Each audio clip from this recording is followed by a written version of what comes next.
చెప్పుకోవాలి అంటే చాలా వరకు ఉమ్, ఎవరు ఊహించలేదు నిజం చెప్పాలి అంటే. మీరు చెప్పారు అని కూడా పక్కన పెడితే చాలా వరకు అసలు వైసీపీ ఇంత తక్కువ స్థానాలతో వస్తుంది అని నాకు తెలిసి ఈ రాష్ట్రమే కాదు, ఏపీ అనే కాదు, తెలంగాణలో కూడా అసలు 2 తెలుగు రాష్ట్రాల్లో ఎవరు ఊహించి కూడా ఉండరు. 99% నమ్మరు ఎవరు. ఎవ్వరు నమ్మే పరిస్థితి కూడా లేదు. ఎందుకంటే ఆయన ఇచ్చిన సంక్షేమ పథకాలు కూడా అలానే ఉన్నాయి. అమ్మఒడి కావచ్చు, జగనన్న దీవెన కావచ్చు, అలా చాలా వరకు ఉన్నాయి. నిజంగానే ఆయన రీసెంట్ గా పెట్టిన ప్రెస్ మీట్ లో కూడా అన్నారు, అసలు నేను అమ్మఒడి ఇచ్చిన అక్కా చెల్లెమ్మలు ఏమయ్యారు, పెన్షన్ ఇచ్చిన అవ్వ తాతలు ఏమయ్యారు, బాధ అనిపించింది. గొంతు గాని తడి లేదు, గొంతు తడి గాని. సో అసలు నిజంగానే వాళ్ళంతా ఎందుకు ఇంత సడన్ గా ఇంత చేంజ్ ఎందుకు కనిపించింది అంటారు? వాళ్ళ మైండ్ సెట్ లో మీరు చూసిన చేంజ్ ఏం లేదు, అసలు చేంజ్ కాలేదని మీరు ఏమనుకుంటున్నారంటే, వాళ్ళు ఆల్రెడీ వైఎస్ఆర్సీపీకి ఓట్లేద్దాం రెడీగా ఉంటే సడన్ గా ఎందుకు చేంజ్ చేయరని. అసలు ఓట్లేద్దాం అనుకోలేదు అంటున్నాను నేను. సంక్షేమ పథకాలు తీసుకున్న వాళ్ళంతా ఓట్లేరమ్మా. అది నేను చెప్పింది. నువ్వు మొత్తుకుంటున్నాను, కింద ఎలా మొత్తుకుంటున్నా అంటే రాయి పెట్టి కొట్టుకుంటున్నట్టు చెప్తున్నావు. 7 సంవత్సరాలు ఇచ్చి లాస్ట్ టైం టీడీపీ ఓడిపోవడం కూడా కారణం ఇది, ఈసారి వైఎస్ఆర్సీపీ ఓడిపోవడం కూడా కారణం ఇది, అసలు మేము సర్వేలు ఎందుకు చేయడం మొదలు పెట్టడం కూడా కారణం ఇది. రిఫార్మ్స్ మీరు చేంజెస్ తీసుకోవాలి పీపుల్ లైఫ్ లో. పోలవరం అనే ఊర్లలో ఒక గవర్నమెంట్ స్కూల్స్ డెవలప్ చేశారండి. ఇప్పుడు ఆ ఊర్లో పిల్లలంతా అసలు గవర్నమెంట్ స్కూల్స్ కే వెళ్తున్నారు, ఎవరు ప్రైవేట్ స్కూల్కి పంపించారు. రిఫార్మ్, ఓట్లు మారుతాయి.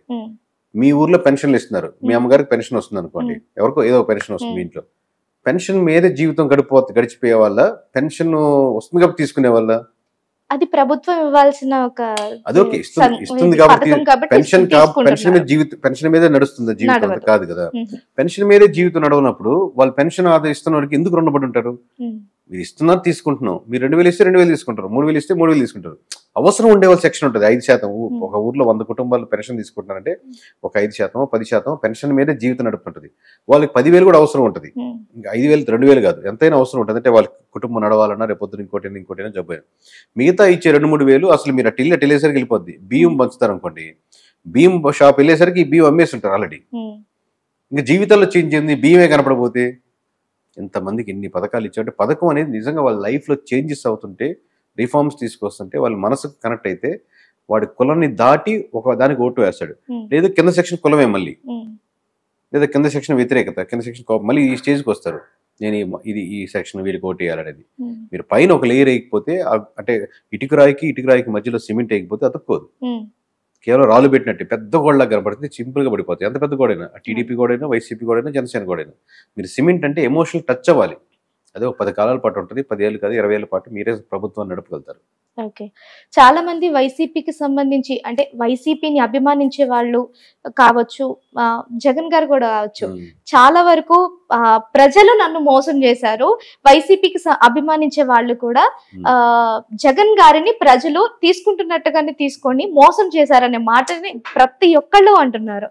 నిజం చెప్పాలి అంటే అసలు మీరు సర్వే చేస్తున్నప్పుడు చాలా వరకు మీరు ఒక ఓటర్ని వీళ్ళు అడుగుతున్నప్పుడు డెఫినెట్లీ వాళ్ళు ఎందుకు అంటే ఎవరికి ఓటేస్తారు అనేది చెప్పగలిగినప్పుడు ఎందుకు ఓటేయట్లేదు, దానికి వెనుక రీజన్ ఏంటనేది కూడా మీరు తెలుసుకునే ప్రయత్నం చేసే ఉంటారు.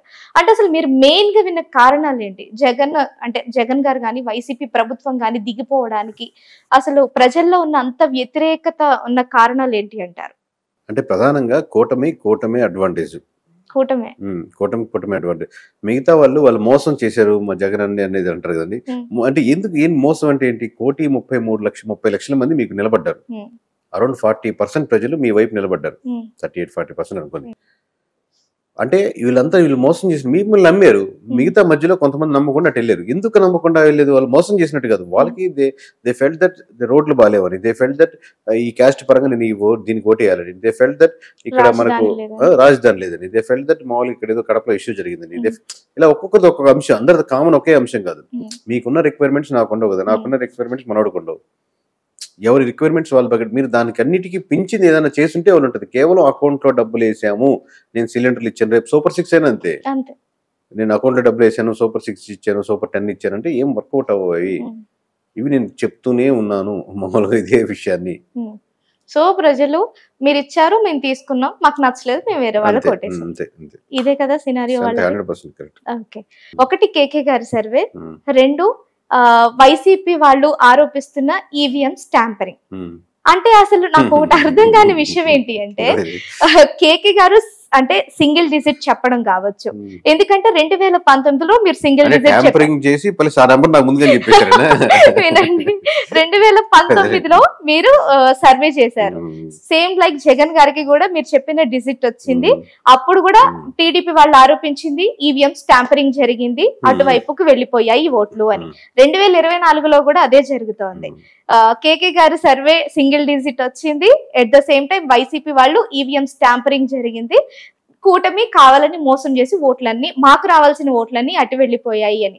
అసలు కేకే గారి సర్వేకి ఈ ఈవీఎం స్టాంపరింగ్ కి సంబంధం ఏంటి? వాళ్ళు చెప్పేది ఏంటంటే మోడీ అమిత్ షాకి 2-3-4 కలిపి మొత్తం ఈవీఎంలు అన్ని మార్చేసుకొని నెంబర్స్ ఒకటి ఆల్రెడీ ఫిక్స్ చేసి అదే నెంబర్ మొత్తం మెజారిటీ మంచిగా వేసి ఆ నెంబర్ ఏదైతే ఫిక్స్ గా ఉంటుందో మొత్తం బయటపడితే డౌట్ వస్తుందని ముందుగా ఒకసారి చెప్పించాలని. దీనికి ఎవడున్నాడు అంటే బెస్ట్ గా 151 పోయిసారి వైఎస్ఆర్సీపీ చెప్పాడు, అతను చెప్తేనే కొంచెం బ్లస్ట్ అవుద్దని చెప్పి ఆ నెంబర్ నాకు సీక్రెట్ గా కూర్చోబెట్టి హోటల్లో మీటింగ్ పెట్టి ఆ నెంబర్ చెప్పి ఆ నెంబర్ నా చేత చెప్పించి అది మామూలుగా చెప్పొద్దు గట్టిగా చెప్పండి అని చెప్పి ఆ నెంబర్ కొంచెం అటు మళ్ళీ యాజ్ టీజీకి వస్తే మళ్ళీ డౌట్ వస్తుందని చెప్పి కొంచెం అటు ఇటుగా ఏంటి అని చెప్పి వాళ్ళు ఫోన్లు మాట్లాడుకొని 161 అంటే 164 ఏంటి అలా చెప్పుకొని చెప్పారనే కదా ఉద్దేశం, అంతేనా?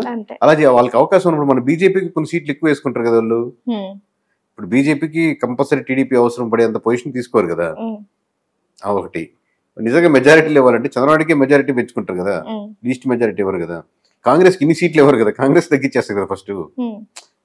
వైఎస్ఆర్సీపీకే తగ్గించినప్పుడు కాంగ్రెస్ కూడా తగ్గిస్తారు కదా. సరే ఎన్ని క్వశ్చన్లు అనవసరం మామూలుగా. ఇప్పుడు పోయినసారి కూడా అన్నారు, టీడీపీ వాళ్ళు కూడా అన్నారు ట్యాంపరింగ్ జరిగింది, ఏదో జరిగింది మమ్మల్ని అన్యాయం జరిగింది, లేకపోతే అన్ని సీట్లు వచ్చిన మేము 23 సీట్లు బాగుంది అని టీడీపీ కార్యకర్తలు కూడా అప్పుడు నమ్మారు. ఇప్పుడు అబ్వియస్ గా నాయకుళ్ళు ఇలా ఏదో చెప్తా ఉంటారు, కొంచెం నీకు లాజిక్ లెస్ గా ఉన్నామంటే అది కరెక్టే ఉంటుంది, లేకపోతే ఎంత అది చూడడం కూడా కరెక్ట్ అనిపిస్తుంది. 151 సీట్స్ ఏంటి, 11 జగన్ గారు కూడా చెప్పినట్టుగా ఏం జరిగిందో దేవుడికో తెలుసు, అటువైపు పెద్ద పెద్ద కూటమిలో చాలా పెద్ద పెద్ద మంది నేతలు ఉన్నారు, సో ఏం జరిగిందో దేవుడికి తెలుసు అంటే ఆయన కూడా ప్రజలకి ఇండైరెక్ట్ గా ఒక సూచన ఇస్తున్నారు ట్యాంపరింగ్ ఏమైనా జరిగింది అన్నట్లు. 1,30,00,000 మంది మిమ్మల్ని నమ్మారండి. You have to believe the percentage of votes you got. 1,30,00,000 మంది మిమ్మల్ని నమ్మారు and you have to give a strength to those people. మీరు నన్ను నమ్మారు, ఇంతమంది నమ్మారు, నా వెనకాల ఉన్నారు. ఈ 11 మంది రేపు ఉండొచ్చు పోవచ్చు, అది మ్యాటర్ కాదు. ఇంతమంది నమ్మారు, మీకు రిప్రజెంటేషన్ చేసే విధంగా నేను ఉంటాను. రేపు పొద్దున ఇంకా ఎక్కువ పర్సంటేజ్ మన వైపు నడుపుకునే విధంగా మనం నడుచుకుంటాం, అంతేగాని ఈ అటు ఇటుగా మాట్లాడకూడదు. అసలు మీ దృష్టిలో ఈవీఎం స్టాంపరింగ్ అనేది జరుగుతుందంటారా? అసలు సాధ్యమయ్యే పనేనా? ఇంపాసిబుల్ కేసు అండి అది. ఇంత పెద్ద బూత్ లెవెల్ ఇంత పెద్ద నెట్వర్క్ లో పెట్టుకుని చేశారంటే చిన్న ఒక మిస్టేక్ అయినా జుబ్ అని మారిపోతాయి నెంబర్లు.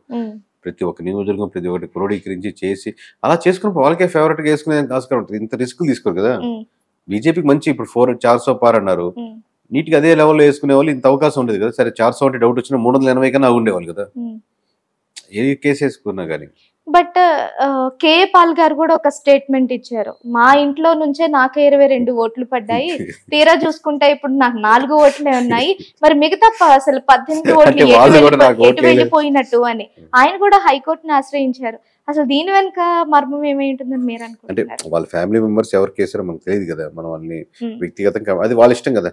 22 మంది కుటుంబ సభ్యులు వెళ్ళారు, చాలా దగ్గర చూసారు ఎగ్జాంపుల్స్, వాళ్ళ ఓట్లే పడలేదు అది. సో అది వాళ్ళ ఇష్టం, వాళ్ళ ఫ్యామిలీ మ్యాటర్. ఓకే, సో ఆయన వాళ్ళు పైకి చెప్పింది వేరే అయ్యి ఉండొచ్చు, లోపల చేసింది వేరే అయ్యి ఉండొచ్చు. ఓకే, అండ్ కూటమి అని అంటున్నారు, కూటమి విజయం సాధిస్తుందని మీరు కూడా చెప్పేశారు. కానీ పవన్ కళ్యాణ్ గారి జనసేన విషయానికి వచ్చేసరికి 21 out of 21 అని మీరు చెప్పారు. కానీ నాకు ఇక్కడ రైజ్ అవుతున్న ఒక క్వశ్చన్ ఏంటి అంటే, అసలు టీడీపీ వల్ల జనసేనకి పవర్ పెరిగిందా, అసలు లేకపోతే జనసేన వల్ల టీడీపీకి పవర్ పెరిగిందా? ఏ పార్టీ వల్ల అసలు ఏ పార్టీకి లాభం చేకూరింది? రెండు, 1+1 భార్య వల్ల భర్తగా, భర్త వల్ల భార్యకి అంటాం కదా, రెండు అడ్వాంటేజ్ అనమాట. అంటే మేబీ రాంగ్ ఎగ్జాంపుల్ ఏమో భార్య భర్తలు అన్నాం, బట్ ఒక కాంబినేషన్ వెళ్ళడం ఇద్దరికి ఒక సెక్షన్ లో ఒక టీడీపీ చాలా బలంగా ఉంది, ఆర్గనైజేషన్ స్ట్రెంత్, మీడియా స్ట్రెంత్ చాలా బలంగా ఉంది, ఆల్రెడీ ప్లస్ గా కనపడుతుంది కంపారిటివ్లీ జనసేనతో పోలిస్తే. సో ఈ రెండు స్ట్రెంత్, అలాగే ఎమోషనల్ స్ట్రెంత్ ఎక్కువ జనసేనకి. మనం ఎట్లాగైనా పవన్ కళ్యాణ్ గెలిపించాలి అన్న వేవ్, ఎలాగైనా చంద్రబాబు గెలిపించాలి దాంతో పోలిస్తే వీళ్ళకి ఉన్న ఫస్ట్ టైం గెలుచుకుంటున్నాం కాబట్టి ఎప్పుడు మనకు ఆ నెంబర్ ఆఫ్ సీట్స్ రాలేదు కాబట్టి ఈసారి గెలిపించాలి, ఈసారి సానుభూతి ఎప్పుడు రాలేదన్న సానుభూతి ఎక్కువ ఉంటుంది కంపారిటివ్ ఇంకోసారి గెలిపించాలన్న సానుభూతి, అవునా కదా, వెయిటేజ్ ఎక్కువ ఉంటుంది. సో ఆబ్వియస్ గా దీని వెయిటేజ్ దీంతో ఎమోషనల్ ఎక్కువ కరెక్ట్. బట్ దానికి కావాల్సిన స్ట్రక్చర్ వీళ్ళ దగ్గర లేదు. ఆర్గనైజేషన్ గా స్ట్రక్చరల్ గా ఎలా ప్లాన్ చేసుకోవాలి, ఎలా ఎలక్షన్ ఇంజనీర్ చేసుకోవాలి, బూత్ లెవెల్ మేనేజ్మెంట్ చేసుకోవాలి, ప్లానింగ్ ఏంటి, ఈ లెవెల్లో వీళ్ళు స్ట్రాంగ్ గా ఉన్నారు. వీళ్ళు దాంట్లో వీక్ గా ఉన్నారు ఆబ్వియస్ గా. కంపారిటివ్లీ ఈ రెండు కాంబినేషన్ లో చూసుకుంటే అప్పుడు ఇద్దరికి 1+1 అనమాట ఆఫర్స్ లాగా.